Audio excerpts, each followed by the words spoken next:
नमस्कार दोस्तों, तमिलनाडु का कल्लकुरिची डिस्ट्रिक्ट कलेक्टर है श्रवण कुमार जतावत आईएएस। चेन्नई से करीब 240 किलोमीटर दूर कल्लकुरिची में कूवगम करके एक विलेज है। इस विलेज में एक एनुअल फेस्टिवल कंडक्ट होता है दोस्तों, काफी फेमस है तमिलनाडु में, जिसे कूवगम फेस्टिवल कहते हैं। ये फेस्टिवल की स्पेशलिटी यह है दोस्तों, इसे फेस्टिवल ऑफ ट्रांसजेंडर्स कहते हैं। तो ये फेस्टिवल अरेंजमेंट्स को सुपरवाइज करने के लिए डिस्ट्रिक्ट कलेक्टर श्रवण कुमार जतावत आईएएस उधर पहुंचे थे। तो जैसे कि आपने इस वीडियो में देखा, टेंपल एंटर करने से पहले उन्होंने अपना शूज उतारा था। तो जैसे कि आपने उस वीडियो में देखा, कलेक्टर साहब ने अपने शूज ले जाने के लिए पर्सनल असिस्टेंट को पास बुलाया, जिसे दफेदार भी कहते हैं। आप अगर कलेक्ट्रेट वगैरह गया हो तो आपने देखा होगा, डिस्ट्रिक्ट कलेक्टर या डिस्ट्रिक्ट मजिस्ट्रेट के साथ एक पर्सनल असिस्टेंट रहता है, जिसे दफेदार कहते हैं। वो व्हाइट यूनिफॉर्म में रहता है, उनका एक रेड बैंड भी रहता है, जैसे कि आप इस फोटो में देख सकते हैं। तो दफेदार का काम यह रहता है कलेक्टर साहब को असिस्ट करना अपना ऑफिशियल काम में। थोड़ा बहुत अनऑफिशियल भी चलता है अगर दोनों के बीच में अंडरस्टैंडिंग वगैरह सही है, पर पब्लिक के सामने इस तरह काम करवाना ये उचित बात नहीं है। एंड ऑब्वियसली ये वीडियो वायरल हो चुका है दोस्तों, और कलेक्टर साहब को काफी क्रिटिसिज्म फेस करने को मिल रहा है। ऑलरेडी एक कंट्रोवर्शियल इश्यू ये बन चुका है। इस तरह के इंसिडेंट्स सबसे ज्यादा देखने को मिला है आईपीएस ऑफिसर्स के साथ। उनके साथ भी पुलिस कांस्टेबल्स रहते हैं, उनसे भी वो काम करवाते हैं, जो काफी बार कंट्रोवर्शियल हुआ है। अब सिक्योरिटी फोर्सेस में डिसिप्लिन वाला एक फैक्टर आ जाता है। सीनियर ऑफिसर्स जो बोलेंगे वो जूनियर्स को करना ही पड़ेगा। अगर नहीं करेंगे, दूसरे कोई तरीके से उसे परेशान करने का बहुत सारे ऑप्शन है सीनियर ऑफिसर्स के पास। अगर इस पर्टिकुलर इंसिडेंट की बात करें तो कलेक्टर साहब ने बोला है ये एडिटेड वीडियो है, मैंने किसी को अपने शूज उठाने के लिए बोला नहीं है। हो भी सकता है क्योंकि आजकल हाईटेक सॉफ्टवेयर्स वगैरह अवेलेबल है, एडिटेड वीडियो भी हमें ओरिजिनल लग सकता है। बट प्राइमा फेसी हमें यही दिख रहा है कि कलेक्टर साहब उनको बोलते हुए अपने शूज उठाने के लिए, जो भी है। कुछ साल पहले इसी तरह एक सिमिलर इंसिडेंट रिपोर्ट हुआ था छत्तीसगढ़ का कनकेर डिस्ट्रिक्ट से। उधर का डिस्ट्रिक्ट कलेक्टर शमी अबीदी, जो ऑलरेडी काफी फेमस थी, उन्होंने काफी डेवलपमेंटल एक्टिविटीज करवाई है, वेलफेयर एक्टिविटीज करवाई है कनकेर डिस्ट्रिक्ट में। वो एक्चुअली उस डिस्ट्रिक्ट का एक विलेज विजिट कर रही थी। तो कोटारी करके एक रिवर क्रॉस करना था, तो उनका एक फोटो वायरल हो गया। उनका जो चप्पल है वो उनके सिक्योरिटी गार्ड्स उठाए हुए हैं। इसके लिए भी काफी क्रिटिसिज्म उन्हें फेस करना पड़ा। बाद में वो अपना फेसबुक पेज के थ्रू अपोलोजाइज भी किया था। पर अगर all India services contract rules 1968 अगर आप देखोगे, सबऑर्डिनेट से इस तरह का पर्सनल काम करवाना अलाउड नहीं है। But at the same time Indian police service जैसे एलाइड सर्विसेज में ये अलाउड भी था। जैसे कि मैंने आपको बोला, एक ऑर्डरली सिस्टम चलता था, वो एक ब्रिटिश लेगेसी है। कोई है करके एक सिस्टम चलता था ब्रिटिशर्स के टाइम पर। इंडियंस ब्रिटिश ऑफिसर्स को इस तरह सेवा करते थे। वैसे कॉलोनियल ऑर्डरली सिस्टम को 1979 में एक गवर्नमेंट ऑर्डर के थ्रू अबोलिश किया था।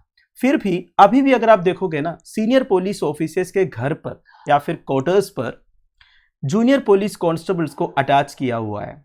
उन्हें उस घर का सारे काम भी करना पड़ता है। एक बार एक रिपोर्ट आया था, senior police officers junior police constable से अपने घर का जो कुत्ता है उसे नहलाना का काम भी करवा रहा करके। वैसे ऑर्डरली सिस्टम के रिगार्डिंग बहुत सारे पिटीशन फाइल हुआ है कोर्ट्स में। उसमें सबसे इंपॉर्टेंट था, मद्रास हाईकोर्ट में एक पिटीशन फाइल हुआ था फ्रॉम ए सीआरपीएफ जवान। उन्हें भी उनका कमांडिंग ऑफिसर ने ऑर्डरली बनाया था और घर का काम करने के लिए बोला गया था, उसने रिफ्यूज किया। बाद में उन्हें सर्विस से डिसमिस किया गया अलग अलग रीजंस कोट करके। तो वो पहुंच गए हाईकोर्ट में। तब जाकर हाईकोर्ट को ये ऑर्डरली सिस्टम के बारे में क्लियरली पता चला कि अलग अलग सिक्योरिटी फोर्सेस में ये सिस्टम अभी भी चल रहा है करके। तो कुछ महीने पहले मद्रास हाईकोर्ट का जस्टिस एस.एम. सुब्रमण्यम साहब ने होम सेक्रेटरी को एक अल्टीमेटम दिया कि 4 महीने के अंदर जितने भी सीनियर पुलिस ऑफिसर्स के साथ जूनियर पुलिस कांस्टेबल्स अटैच्ड है, उन्हें वापस उनका यूनिट में बुलाना चाहिए करके।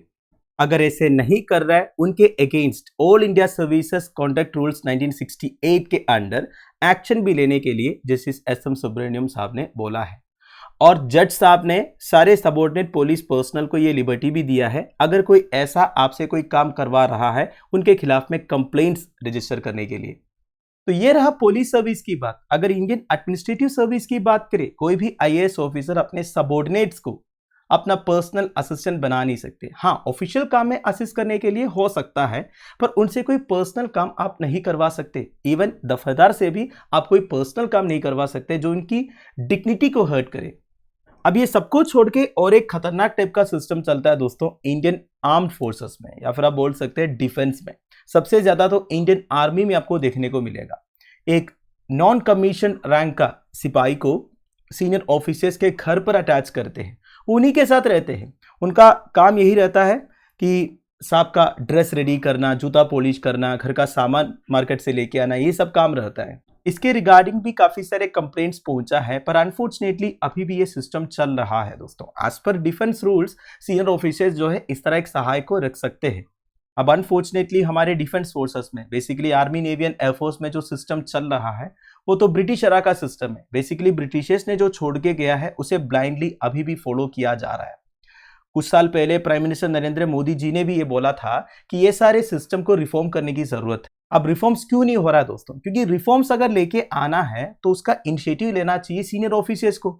अब सीनियर ऑफिसर्स को ये सिस्टम से फायदा हो रहा है, अपना पर्सनल काम करने के लिए, अपना खुद का देखभाल करने के लिए एक जूनियर सिपाही मिल रहा है। इससे ज्यादा उन्हें क्या चाहिए? और एक पैसे भी खर्चे नहीं हो रहा है कि नहीं? तो वो कभी नहीं चाहेंगे रिफॉर्म्स लेके आने के लिए, क्योंकि वो नुकसान में आ जाएगा, है कि नहीं? और सबसे इंपॉर्टेंट बात यह भी है दोस्तों, कुछ लोग फौज के अंदर भी खुश है इस तरह का काम करने के लिए, क्योंकि आपको पता है दोस्तों, अगर यूनिट में रहेंगे उन्हें मिलिट्री से रिलेटेड जितने भी फॉर्मेलिटीज है वो सब करना पड़ेगा, जैसे कि पीटी हो गया, परेड हो गया, ड्यूटी हो गया। तो वो सभी से एक्सक्यूज मिल जाएगा अगर कोई कर्नल साहब का या फिर ब्रिगेडियर साहब के साथ अटैच हो जाएंगे। तो दोस्तों दैट्स इट। देखिए दोस्तों, बात यह है, हम ये सब समझते हैं कि एक आईएएस ऑफिसर का जो शेड्यूल है वो काफी टाइट रहता है। अगर आप एक डिस्ट्रिक्ट कलेक्टर का दिन का शेड्यूल चेक करोगे ना, तो आपको पता चलेगा सुबह करीब 7 बजे से लेके रात को करीब 8-9 बजे तक उनका टाइट शेड्यूल रहता है। बिल्कुल रेस्ट करने का भी टाइम उनके पास नहीं रहता। तो ऐसे टाइट शेड्यूल में उनके साथ एक पर्सनल असिस्टेंट होना चाहिए, और गवर्नमेंट की तरफ से उन्हें वो दफेदार या पर्सनल असिस्टेंट प्रोवाइड भी करते हैं। पर उनसे जो काम करवाने का तरीका है उसके ऊपर डिपेंड होता है दोस्तों। ये भी इंपॉर्टेंट है, वो जो पर्सनल असिस्टेंट है वो भी एक गवर्नमेंट एम्प्लॉय है, उनका भी एक डिग्निटी है, वो भी सर्विस में है। तो उनसे जो काम आप करवा रहे हो उसमें भी एक डिग्निटी होना है, क्योंकि कलेक्टर ने कोई नौकर नहीं रखा है। गवर्नमेंट ने डिस्ट्रिक्ट कलेक्टर का पोजीशन के लिए एक पर्सनल असिस्टेंट प्रोवाइड किया है जो आपको असिस्ट करे। तो ये कलेक्टर की रिस्पॉन्सिबिलिटी होती है उनकी भी डिग्निटी को मेंटेन करना। तो इस बारे में आपका क्या कहना है, आप मुझे प्लीज कमेंट बॉक्स में बता दीजिएगा। Thank you for watching, bye bye, have a nice day. जाने से पहले एक बात, हर्षित द्विवेदी एजुकेशन की तरफ से यूपीएससी प्रीलिम्स 2023 के लिए क्रैश कोर्स लॉन्च किया है ऐप के थ्रू। ऐप का लिंक नीचे डिस्क्रिप्शन बॉक्स में प्रोवाइडेड है। टोटल 35 आवर्स का क्लासेस है। पिछले एक साल का जितने भी करंट इवेंट्स है जो आपके प्रीलिम्स के पर्सपेक्टिव में इंपॉर्टेंट है, उससे रिलेटेड स्टैटिक डाटा भी आपको इन वीडियो से मिल जाएगा। So do subscribe to the course.